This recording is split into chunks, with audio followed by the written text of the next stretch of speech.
Question ನೋಡ್ರಿ ಹೆಂಗದು ಇದು Sainik school ಎಕ್ಸಾಮ್ದಲ್ಲಿ ಈ ಥರನಾಗಿ ಪ್ರಶ್ನೆಯನ್ನು ಬರ್ತಿರ್ತದೆ. ಭಾಳ ಅಗದಿ ವೆರಿ ಇಂಪಾರ್ಟೆಂಟ್ ಕ್ವಶನ್ಗಳು ಇವು. ಈ ಕ್ವಶನ್ಗಳನ್ನು ಹೆಂಗಪ್ಪ ಅಂತಂದ್ರೆ ಭಾಳ ಲಕ್ಷ್ಯ ಕೊಟ್ಟು ಬಿಡಿಸ್ಬೇಕು. ಮೊದಲು ಪ್ರಶ್ನೆಯನ್ನು ಸರಿಯಾಗಿ ಅರ್ಥ ಮಾಡ್ಕೋಬೇಕು. ನೋಡೋಣ ಅಂತ.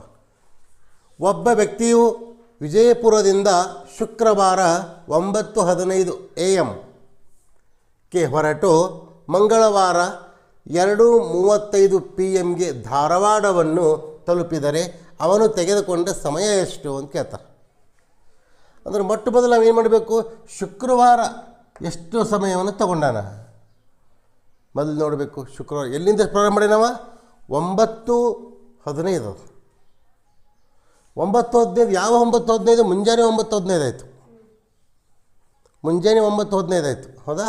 ನೋಡ್ರಿ ಇದನ್ನು ಒಂದು ಶುಕ್ರವಾರ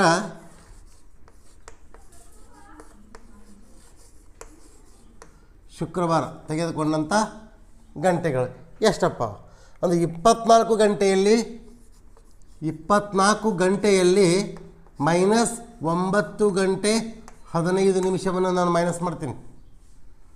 ಅಂದ್ರೆ 24 ಗಂಟೆಯಲ್ಲಿ 9:15 ಮೈನಸ್ ಮಾಡ್ಲಿಕ್ಕೆ ಬರೋದಿಲ್ಲ. ಅದಕ್ಕೆ ನಾವೇನು ಮಾಡಬೇಕಿಲ್ಲಿ ಇದನ್ನು ಸ್ವಲ್ಪ ಚೇಂಜ್ ಮಾಡ್ಕೊಳ್ಳೋದು. ಅಂದರೆ ಹೆಂಗೆ 23 ಗಂಟೆಯಲ್ಲಿ ಏನು ಮಾಡಬೇಕು, 23 ಗಂಟೆ 60 ನಿಮಿಷ ಇವುಗಳಲ್ಲಿ 9 ಗಂಟೆ 15 ನಿಮಿಷವನ್ನು ಮೈನಸ್ ಮಾಡಬೇಕು. 9 ಗಂಟೆ 15 ನಿಮಿಷವನ್ನು ಏನು ಮಾಡಬೇಕು, ಮೈನಸ್ ಮಾಡಬೇಕು. ಮೈನಸ್ ಮಾಡೋಣ ಅಂತ. ನಿಮಿಷದಲ್ಲಿ ಕಳೆಯಬೇಕು, ಗಂಟೆಯಲ್ಲಿ ಕಳೆಯಬೇಕು. ಕೈಲ ಈ ಕಡೆ ಹೊಟ್ಟೆ ಕೊಡೋಂಗಿಲ್ಲ. ಇನ್ನು 10ರಲ್ಲಿ 5 ಹೋದ್ರೆ 5, ಕೈಲ 1, 4 ಉಳಿತು, 45 ನಿಮಿಷ ಆಯಿತು. ಇನ್ನು ಗಂಟೆ ಎಷ್ಟಾಯಿತು, ಇಲ್ಲಿ ಎಷ್ಟು ಉಳಿತದಪ್ಪ, 13ರಲ್ಲಿ 9 ಹೋದ್ರೆ 4 ಉಳಿತು, 4 ಕೈಲ 1, ಅಂದರೆ 14 ಗಂಟೆ 45 ನಿಮಿಷ ಏನಾಯ್ತಿದು ಶುಕ್ರವಾರ ಆಯಿತು.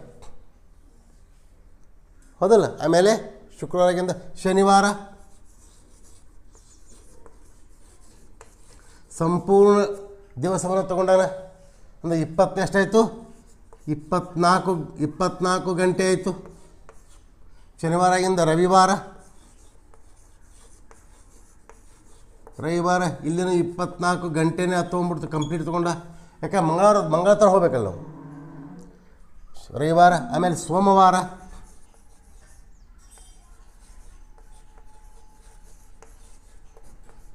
ಇಲ್ಲಿನ 24 ಗಂಟೆಗಳೇ ಆದವು. ಸೋಮವಾರದಿಂದ ನೆಕ್ಸ್ಟ್ ಮಂಗಳವಾರ ಎಲ್ಲಿವರೆಗೆ ಇದು 2:35 PM ಅಂತಾರೆ. PM ಅಂದರೆ ಯಾವಾಗ ಬಂತಿದ್ದು, ಮಧ್ಯಾಹ್ನ 12 ಕ್ರಾಸ್ ಆಯಿತು. ಹೌದಲ್ಲ? ಅಂದರೆ ಏನು ಎಷ್ಟು ತೊಗೊಂಡ್ರವರು, ಮಂಗಳವಾರ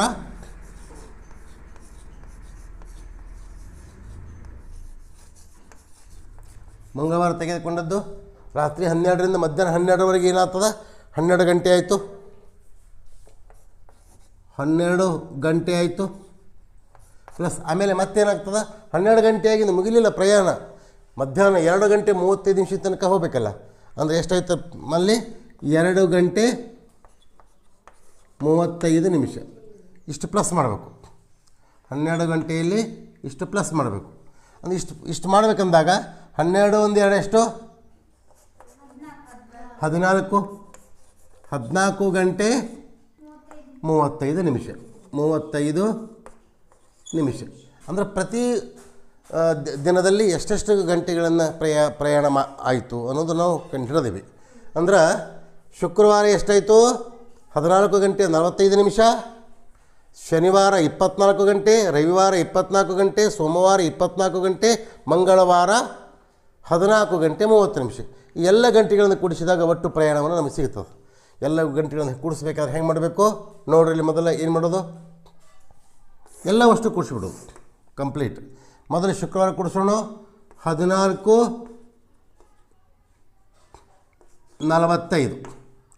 ಗಂಟೆ 45 ನಿಮಿಷ ಆಯಿತು. ಆಮೇಲೆ ನೆಕ್ಸ್ಟ್ ಶನಿವಾರ 24, ಶನಿವಾರದಿಂದ ರವಿವಾರ 24, ಆಮೇಲೆ ಸೋಮವಾರ 24, ಮಂಗಳವಾರ 14 ಗಂಟೆ 35 ನಿಮಿಷ. 14 ಗಂಟೆ 35 ನಿಮಿಷ. ಇಲ್ಲಿ ಏನದ, ಇಲ್ಲೇನು ನಿಮಿಷಗಳಿಲ್ಲ. 00 ಅಂತ ಹಾಕೊಂಬಿಡ್ರಿ, ಕನ್ಫ್ಯೂಸ್ ಆಗಲ್ಲ ನಿಮಗೆ. ಬರಬರಾಯ್ತಾ? ಅಷ್ಟು ಕೂಡಿಸ್ಬೇಕು. 5 5 ಎಷ್ಟು? 10, 4 4 4 4 8 ಎಷ್ಟು? 4 8, ಆಮೇಲೆ 4 4 4 4 4 4 4 4 4 8 4 4 4 20. ಇನ್ನು 2 1 3 3 2 5 5 6 7 8 9 10. ಎಷ್ಟಾಯ್ತಿದು? 100 ಗಂಟೆ 80 ನಿಮಿಷ ಆಯಿತು. ಈ 100 ಗಂಟೆ 80 ನಿಮಿಷವನ್ನು ಹೆಂಗೆ ಬರೀಬೇಕು ನಾವು? ಇದರಲ್ಲಿ 60 ನಿಮಿಷವನ್ನು ತೆಗೀರಿ, 1 ಗಂಟೆ ಬಂತು. ಎಷ್ಟಾಯಿತು? 101 ಗಂಟೆ ಎಷ್ಟು ಉಳಿತು? 20 ನಿಮಿಷ. ಇದು ನಮ್ಮ ಆನ್ಸರ್ ಆಗ್ಬಿಡ್ತು. ಈ ಥರನಾಗಿ ಪ್ರಶ್ನೆಯನ್ನು ಅತಿ ಇಂಪಾರ್ಟೆಂಟ್ ಬರ್ತದೆ. ಅಕಸ್ಮಾತ್ ಇದೇ ಪ್ರಶ್ನೆಯನ್ನು ಸ್ವಲ್ಪ ಚೇಂಜ್ ಮಾಡಿದರೆ ಹೆಂಗಾಗ್ತದೆ ನೋಡೋಣ ಅಂತ. ಇಲ್ಲಿ 24 ಗಂಟೆಯಲ್ಲಿ ತೆಗೆದ್ವಿ, ಓಕೆ, ಒಪ್ಕೋತೀನಿ. ಇಲ್ಲಿ AM ಇದ್ದಿದ್ದೆ PM ಆಯಿತು ಅಂದ್ರೆ, ಇಲ್ಲಂತೂ AM ಆಲ್ರೆಡಿ AM. ಅಕಸ್ಮಾತ್ ಇದು ಕ್ಯಾನ್ಸಲ್ ಮಾಡಿ ನಾನು PM ಅಂತೇಳಿ ಕನ್ವರ್ಟ್ ಮಾಡಿದೆ ಅಂದರೆ ಎಷ್ಟಾಗ್ತದೆ ನೋಡಿ ನನಗೆ ಹೇಳ್ರಿ. ಲೆಕ್ಕ ಬಿಡಿಸ್ರಿ ನೋಡೋಣ ಅಂತ. ಪ್ರಶ್ನೆ ನೋಡ್ರಿ. 5 ಸಂಖ್ಯೆಗಳ ಸರಾಸರಿ 3 ಇದೆ. ಪ್ರತಿ ಸಂಖ್ಯೆಯಲ್ಲಿ 2 ಕೂಡಿಸಿದರೆ ಹೊಸ ಸರಾಸರಿ ಎಷ್ಟು ಅಂತ ಕೇಳ್ತಾರೆ. ಅಂದ್ರೆ ಸರಾಸರಿ ಎಷ್ಟದ? ಇಲ್ಲಿ 3 ಅದ. 3 + 2 ಎಷ್ಟಾಯಿತು? 5 ಆಯಿತು. Right options ಎಷ್ಟಾಗ್ತದ? ಸಿ ಆಯಿತು. ಹೆಂಗಪ್ಪ ಗೊತ್ತಾಗಲಿಲ್ಲ ಅಂದರೆ ಸಂಖ್ಯೆಗಳು ನೋಡ್ರಿ. ಮೊದಲ 1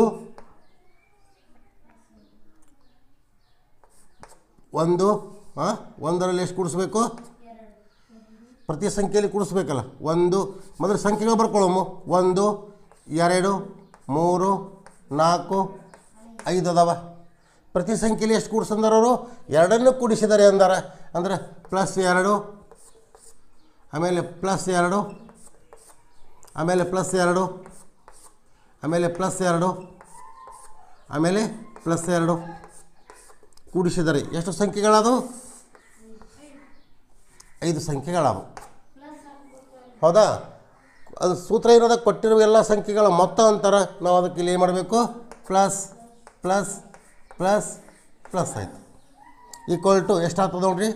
1 2 3 + 2 2 4 + 3 2 5 + 6 2 6 + 5 2 7 ಸರಸವಾಗಲೇ 5 ಈಕ್ವಲ್ ಟು ಅಷ್ಟು ಕೂಡಿಸ್ಬೇಕು ಮೇಲೆ. ನೀವು 3 4 7 5 7 4 7 5 ಎಷ್ಟು? 12 12 6 18 7 25. 25 ಅಪಾನ್ 5ಕ್ಕೆ 5 5 ಅಂದರೆ 5 5ಲೇ ಎಷ್ಟು ಬಂತು? 5 ಬಂತು. ಬಂತನಲ್ಲ? The right options C. ಪ್ರತಿ ಸಂಖ್ಯೆಯಲ್ಲಿ 2 ಕೂಡಿಸಿದರೆ ಹೊಸ ಸರಾಸರಿ 5 ಆಯಿತು. ಅಂದರೆ ಏನು ಮಾಡಬೇಕು? ಇದು ಲಾಂಗಾಗಿ ಬಿಡಿಸೋದಾಯ್ತು. ಶಾರ್ಟ್ಕಟ್ ಮೆಥಡ್ ಇದು. ಇದು ಯಾವುದಿದು? ಶಾರ್ಟ್ಕಟ್ ಮೆಥಡ್ ಇದು. ಅಂದರೆ ಸರಾಸರಿ ಎಷ್ಟದ? 3 ಅದ. 2 ಕೂಡಿಸಿದರೆ ಅಂದರೆ ಮೊದಲನೇ ಸರಾಸರಿಯಲ್ಲಿ 2 ಕೂಡಿಸಿದರೆ ಹೊಸ ಸರಾಸರಿ 5 ಸಿಕ್ತು. ಅಕಸ್ಮಾತ್ ಅವರು ಇದೇ ಪ್ರಶ್ನೆಯನ್ನು 2 ಕಳೆದರೆ ಅಂದಾಗ ಇದರಲ್ಲಿ ಏನು ಮಾಡಬೇಕು? 3ರಲ್ಲಿ -2 ಕಳಿಬೇಕು. ಹೊಸ ಸರಾಸರಿ 1 ಆಗ್ತದೆ. ಇದೇ ಪ್ರಶ್ನೆಯಲ್ಲಿ ಇದನ್ನು ಕೂಡಿಸಿದರೆ ಅದರ ಇಲ್ಲಿ ಗುಣಿಸಿದರೆ ಅಂತಾಯಿತು ಅಂದಾಗ ಅಲ್ಲಿ 3 × 2 3 2 6 ಆಗ್ತದೆ. ಭಾಗಿಸಿದರೆ ಅಂದಾಗ 3/2 ಈಕ್ವಲ್ ಟು 1.5. ಅರ್ಥ ಆಯ್ತು ಹೇಳಿದ್ದು? ಅವ್ರು ಏನಂತಾರೆ ಹಂಗೆ ಮಾಡ್ಕೊತ ಹೋಗಬೇಕು. ಇದು ಶಾರ್ಟ್ಕಟ್ ಮೆಥಡ್. ಇದು ಯಾವುದಿದು? ಇದು ಶಾರ್ಟ್ಕಟ್ ಮೆಥಡ್. ಇದು ನೆನಪಿಟ್ಕೋಬೇಕು. ಇಲ್ಲಾಂದರೆ ಇದು ಲಾಂಗ್ಗೆ ಹಿಂಗೆ ಬಿಡಿಸ್ಕೊತ ಹೋಗೋದಾಯ್ತು. ಅರ್ಥ ಆಯ್ತು ಹೇಳಿದ್ದು? ಇಂಥ ಬೇಕಾದಂಥ ಪ್ರಶ್ನೆ ಇಂಥದ್ದೇ ಪ್ರಶ್ನೆಯನ್ನು ಇನ್ನೊಂದು ಪ್ರಶ್ನೆಯನ್ನು ಹಾಕ್ತೀನಿ, ಅದನ್ನು ಮಾಡಿ ನೋಡೋಣ ಅಂತ. ಅತಿ ಪ್ರಮುಖವಾದ ಪ್ರಶ್ನೆ ಇದು. ಸೈನಿಕ್ ಸ್ಕೂಲ್ದಲ್ಲಿ ಮೇಲೆ ಮೇಲೆ ಕೇಳ್ತಿರ್ತಾರೆ ಇಂಥ ಪ್ರಶ್ನೆಯನ್ನು ಅರ್ಥ ಮಾಡ್ಕೋಬೇಕು, ಸರಿಯಾಗಿ ತಿಳ್ಕೋಬೇಕು. ಈ ಶಬ್ದನ ಏನು ಹಾಕುವಂಥದ್ದು IMP ಕ್ವಶನ್, ಎಕ್ಸಾಮ್ದಲ್ಲಿ ಕೇಳುವಂಥದ್ದು ಅತಿ ಪ್ರಮುಖವಾದ ಪ್ರಶ್ನೆಗಳು. ನೋಡಿರಿ, 6300ಕ್ಕೆ ಯಾವ ಚಿಕ್ಕ ಸಂಖ್ಯೆಯಿಂದ ಭಾಗಿಸಿದಾಗ ದೊರೆಯುವ ಭಾಗಲಬ್ಧವು ಪೂರ್ಣವರ್ಗ ಸಂಖ್ಯೆಯಾಗುತ್ತದೆ ಅಂತ ಕೇಳ್ತಾರೆ. ಅಂದ್ರೆ 6300ಕ್ಕೆ ಅಪವರ್ತನ ತಗೋರಿ, ಅಂದ್ರೆ ಲಸ ತೆಗಿತೀವಲ್ಲ ಆ ಒಂದು ಪದ್ಧತಿಯಿಂದ. ಅಂದರೆ 2 3 6 2 1 2 5 0 0.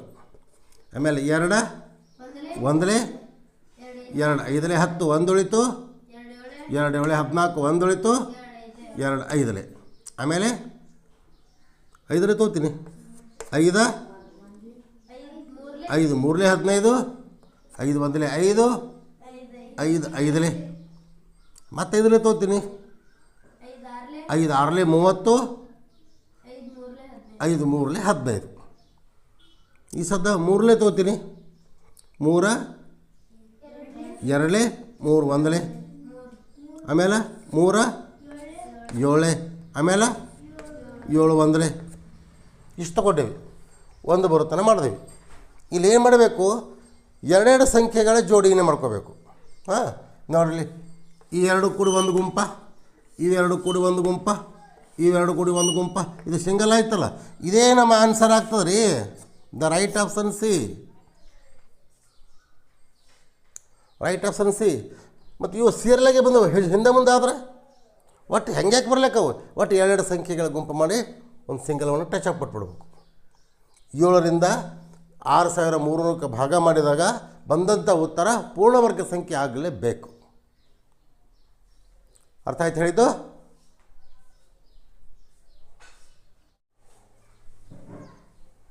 ನೋಡಿ, ಅತಿ ಪ್ರಮುಖವಾದಂಥ ಪ್ರಶ್ನೆ, ಸೈನ್ಸ್ ಸ್ಕೂಲ್ನಲ್ಲಿ ಕೇಳುವಂಥ ಅತಿ ಪ್ರಮುಖವಾದ ಪ್ರಶ್ನೆ. ಸರಿತಾಳು 1 ಗಂಟೆಯಲ್ಲಿ ಪುಸ್ತಕದ 1/3 ಭಾಗವನ್ನು ಓದುತ್ತಾಳೆ. ಆದರೆ ಅವಳು 2.13 ಗಂಟೆಗಳವರೆಗೆ ಓದಿದರೆ ಪುಸ್ತಕದ ಓದದೇ ಇರುವ ಭಾಗ ಎಷ್ಟು ಅಂತ ಕೇಳ್ತಾರೆ. ಭಾಳ ಸರಳವಾದ ಪ್ರಶ್ನೆ, ಭಾಳ ತಲೆ ಕೆಡಿಸ್ಕೊತೀವಿ ನೀವು ಇದಕ್ಕೆ. ಇದರಲ್ಲಿ ಅಷ್ಟೊಂದು ಏನು ತೊಂದರೆ ಇಲ್ಲ, ಏನೂ ಇಲ್ಲ. ನೋಡಿರಿ ಹೆಂಗೆ ಬಿಡಿಸಬೇಕು ಅಂದ್ರೆ, 1 ಗಂಟೆಯಲ್ಲಿ ಎಷ್ಟು ಓದ್ತಾಳಕ್ಕೆ 1/3 ಭಾಗವನ್ನು ಓದ್ತಾಳ. ಹಾಂ, ನೋಡೋಣ ಅಂತೀವಿ. 1 ಗಂಟೆಯಲ್ಲಿ ಎಷ್ಟು ಭಾಗವನ್ನು ಓದ್ತಾಳ? ಪೂರ್ತಿ ಅಂತೂ ಓದೋದಿಲ್ಲ, ಎಷ್ಟು ಓದ್ತಾಳ? 1/3 ಭಾಗವನ್ನು ಓದ್ತಾಳ. ಅಂದ್ರೆ 1/3 ಭಾಗವನ್ನು ಓದ್ತಾಳ. ಹಾಂ, ಇಲ್ಲಿ 2.13 ಗಂಟೆಗಳಲ್ಲಿ ಎಷ್ಟು ಓದ್ತಾಳ? 2.13 ಅಂದ್ರೆ ಇದನ್ನು ಮಿಶ್ರ ಭಿನ್ನರಾಶಿ ಅದ, ಇದನ್ನು ವಿಷಮ ಭಿನ್ನರಾಶಿ ಮಾಡ್ಕೊರಿ. ಅಂದರೆ 2 3 6 1 7, 7/3. 7/3 ಗಂಟೆಗಳಲ್ಲಿ ಎಷ್ಟು ಭಾಗವನ್ನು ಓದ್ತಾಳ? ಮತ್ತು ಮೊದಲು ಓದಿದ ಭಾಗವನ್ನು ತೆಗೆದುಬಿಡೋದು. ಮೊದಲು ಓದಿದ ಭಾಗವನ್ನು ಕಂಡುಹಿಡಿಬಿಟ್ರೆ ಓದದೇ ಇರುವ ಭಾಗವನ್ನು ಆಮೇಲೆ ನಾವು ಕಂಡುಹಿಡಲಿಕ್ಕೆ ಬರ್ತದೆ. ಅಂದರೆ x = 7/3, 7/3 ಇಂಟು 1/3/1. ಒಂದಕ್ಕೆ ಬೆಲೆ ಇಲ್ಲ, ಏನಾಯ್ತಿದು? ಹಾಂ, 7/9 ಆಯಿತು. ಎಷ್ಟಾಯಿತು? 7/9. ಒಟ್ಟು ಆಕಿ 7/9 ಪುಸ್ತಕದ 7/9 ಭಾಗವನ್ನು ಓದ್ಯಾಳ. ಓದದೇ ಇರುವ ಭಾಗ ಬೇಕಲ್ಲ ನಮ್ಗೆ, ಹೌದಲ್ಲ? 7/9 ನಮ್ಮ ಉತ್ತರ ಅಲ್ಲಿದು. ಪುಸ್ತಕದ 7/9 ಭಾಗ, 7/9ರಷ್ಟು ಪುಸ್ತಕವನ್ನು ಸರಿತಾ ಓದಿದಳು. ಅಂದರೆ ಇನ್ನೂ ಓದೋದು ಬ್ಯಾಲೆನ್ಸ್ ಅದ. ಎಷ್ಟು ಬ್ಯಾಲೆನ್ಸ್ ಅದ? 7/9 ಅದ. ಹೌದ್ರೆ 7 ವರ್ಷದಲ್ಲಿ ಎಷ್ಟಾಯ್ತು? 2/9 ಉಳಿತದನಿಲ್ಲ. ಪೂರ್ತಿ ಓದ್ಯಾಳ ಅಂದ್ರೆ 9 ಆಗ್ತದೆ. ಪೂರ್ತಿ ಓದ್ಯಾಳಪ್ಪ ಅಂದ್ರೆ 9 ಆಗ್ತದವನಿಲ್ಲ. ಅಂದ್ರೆ ಇನ್ನು 9 ಆಗಲಿಕ್ಕೆ ಎಷ್ಟು ಕಡಿಮೆ ಅದಿಲ್ಲಿ? 2 ಕಡಿಮೆ ಅದ. ನಮ್ಮ ಉತ್ತರ ಎಷ್ಟು? ಆಪ್ಷನ್ಸ್ ಡಿ ಆಗ್ತದೆ, ಹೌದಲ್ಲ? ಅಂದ್ರೆ ಓದದೇ ಬರದೇ ತೋರಿಸ್ಬಿಡ್ತೀನಿ. ಓದದೇ ಇರುವ ಭಾಗ, ಓದದೇ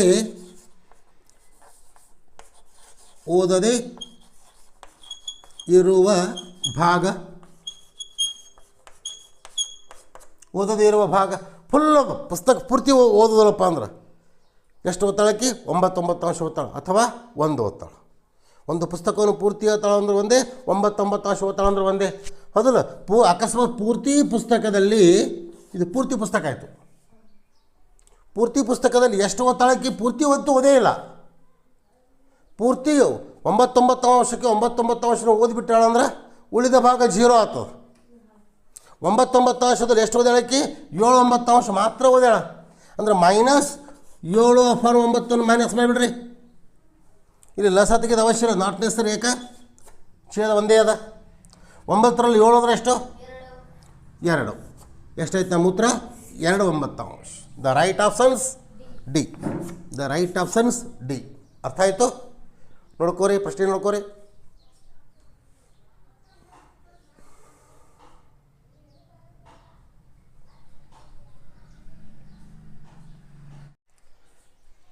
ಯಾವುದೋ ಒಂದು ಮೊತ್ತಕ್ಕೆ ಸರಳ ಬಡ್ಡಿಯ ದರದಂತೆ 6 ವರ್ಷ ಮತ್ತು 9 ವರ್ಷಗಳಲ್ಲಿ ಸರಳ ಬಡ್ಡಿಯ ಅನುಪಾತವೆಷ್ಟು ಅಂತ ಕೇಳ್ತಾರೆ. ಅಂದರೆ ಸರಳ ಬಡ್ಡಿಗಳು 2 ಬರ್ತಾವೆ ಇಲ್ಲಿ. ಒಂದನೇ ಸರಳ ಬಡ್ಡಿ ಏನು? ಸರಳ ಬಡ್ಡಿ ಅಂದರೆ ಸರಳ ಬಡ್ಡಿ. ಸರಳ ಬಡ್ಡಿ = ಅಸಲು ಇಂಟು ಅವಧಿ ಇಂಟು ಬಡ್ಡಿ ದರ ಸರಸವಾಗಲೇ 100. ಅಸಲಲ್ಲಿ ಏನಂತೀವಿ? ಅಸಲು ಇಂಟು ಅವಧಿ ಇಂಟು ಬಡ್ಡಿ ದರ ಸರಸವಾಗಲೇ ಎಷ್ಟು? 100. ಹೌದಾ? ಇದನ್ನು ತುಂಬೋಣ ಅಂತ. ಅಸಲು ಎಷ್ಟದು? ಯಾವುದೋ ಒಂದು ಅಸಲು ಅದು, ಅಸಲು ಇರಲಿ ಅದು, ಇಂಟು ಅವಧಿ. ಅವಧಿ ಎಷ್ಟದ? ಮೊದಲೇದ್ದು 6 ವರ್ಷ ಇಂಟು ಬಡ್ಡಿ ದರ ಸರಸವಾಗಲೇ 100 ಆಯಿತು. ಇನ್ನು ಎರಡನೇದ್ದು ಸರಳ ಬಡ್ಡಿ, ಅಸಲು ಇಂಟು ಅವಧಿ ಇಂಟು ಬಡ್ಡಿ ದರ ಸರಸವಾಗಲೇ 100. ಅದನ್ನು ಅದೇ ಅದಲ್ಲ.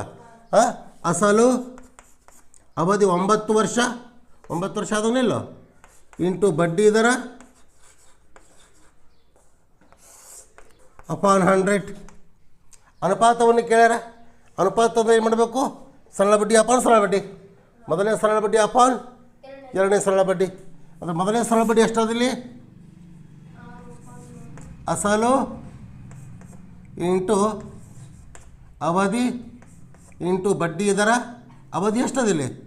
6 ಅದ. 6 ಇಂಟು ಬಡ್ಡಿ ದರ ಸರಸವಾಗಲೇ 100. ಹೌದಲ್ಲ? ಮತ್ತು ಹೋಲ್ ಡಿವೈಡೆಡ್ ಬೈ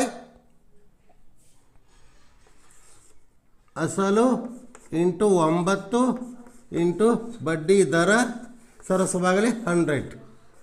ಅನುಪಾತ ಬರ್ತದನಿಲ್ಲ? ಏನು ಮಾಡಬೇಕು ಸದ್ಯಲ್ಲಿ?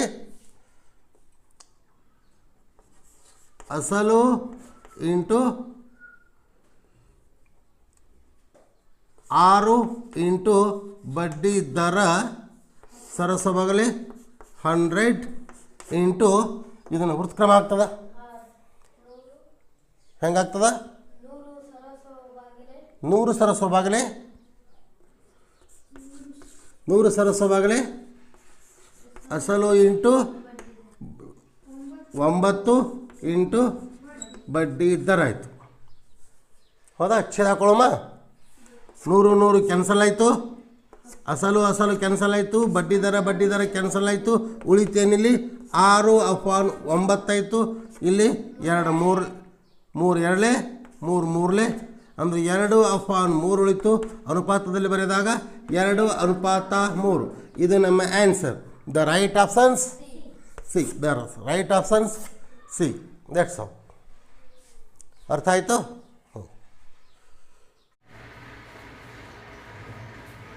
ನೋಡಿ, ಅತಿ ಪ್ರಮುಖವಾದ ಪ್ರಶ್ನೆ ಇದು.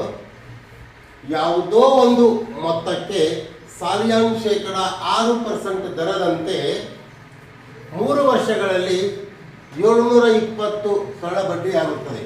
720 ಅಂದರೆ Rs. 720 ರೂಪಾಯಿಯಲ್ಲಿ ಅದ. ಅಂದ್ರೆ ಏನಪ್ಪ ಇದು? ಅಸಲವನ್ನು ಕಂಡುಹಿಡಿಬೇಕು. ಅಸಲು ಅಂದ್ರೆ ಏನು? ಮೊತ್ತ ಅಂದರೆ ಯಾವತ್ತು ತಗೋಬೇಕು? ಇಲ್ಲಿ ಅಸಲು ಮತ್ತು ಸರಳ ಬಡ್ಡಿ ಎರಡು ಕುಡಿದಕ್ಕೂ ನಾವು ಮೊತ್ತನೇ ಅಂತೀವಿ. ಆ ಮೊತ್ತ ಅಲ್ಲ, ಸಾಲವನ್ನು ತೆಗೆದುಕೊಂಡ ಹಣ. ಇದು ಸಾಲವನ್ನು ತೆಗೆದುಕೊಂಡ ಹಣ ಎಷ್ಟು ಅನ್ನಂಗಿದು ಆ ಮೊತ್ತ. ಇದು ಅಂದ್ರೆ ಮೊತ್ತ ಅಂದರೆ ಅಸಲು ಐತಿಲಿ, ಅಸಲು ಈಕ್ವಲ್ ಟು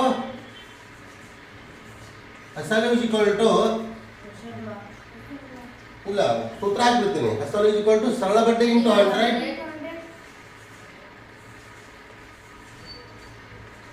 ಸರಳ ಬಡ್ಡಿ ಇಂಟು 100 ಸರಸವಾಗಲೇ ಅವಧಿ ಇಂಟು ಬಡ್ಡಿ ದರ. ಸರಳ ಬಡ್ಡಿ ಎಷ್ಟದಪ್ಪ ಇಲ್ಲಿ? 720 ಅದ. ಹೌದನಲ್ಲ? 720 ಇಂಟು 100 ಸರಸವಾಗಲಿ ಅವಧಿ ಎಷ್ಟದ? 3 ವರ್ಷಗಳಲ್ಲಿ ಅದ. 3 ಇಂಟು ಬಡ್ಡಿ ದರ ಎಷ್ಟದ? ದ ರೇಟ್ ಆಫ್ ಇಂಟ್ರೆಸ್ಟ್ ಸಾಲಿನ ವರ್ಷಕ್ಕೇನೆ ಅದ 6. ಅಂದರೆ ಇಲ್ಲಿ ಏನು ಚೇಂಜ್ ಮಾಡೋದು ಅವಶ್ಯ ಇಲ್ಲ. ಅಂದರೆ ಇಲ್ಲಿನೂ ವರ್ಷದ ಬಡ್ಡಿ ದರನೂ ವರ್ಷದಲ್ಲಿ ಅದ. ಹೀಗಾಗಿ ನಾವು ದತ್ತಾಂಶವನ್ನು ಹಾಕಿಲ್ಲ, ಸರಳವನ್ನು ತಿಳ್ಕೊಂಡು. ಇನ್ನು 6 ಅಂದರೆ 12 0 0 3 ಅಂದರೆ 3 4 0 0 4 ಅಂದರೆ 4 ಇದು 1 0 2 0 1 0 2 0 ಎಷ್ಟಾಯಿತು? 4,000 ರೂಪಾಯಿಗಳು ನಾವು ಸಾಲವನ್ನು ತೆಗೆದುಕೊಂಡಿವಿ. ಅಥವಾ ಸಾಲದ ಹಣ ಎಷ್ಟು? 4,000 ರೂಪಾಯಿಗಳು ಅಂತ ಅರ್ಥ. ದ ರೈಟ್ ಆಪ್ಷನ್ಸ್ ಎಷ್ಟು? ಎ. Right options A. ಅರ್ಥ ಆಯಿತು? ಇದೇ ಪ್ರಶ್ನೆಯನ್ನು ಸ್ವಲ್ಪ ಚೇಂಜ್ ಮಾಡ್ತೀನಿ ಮುಂದಿನ ಪ್ರಶ್ನೆಯಲ್ಲಿ, ನೋಡ್ರಿ ಹೆಂಗೆ.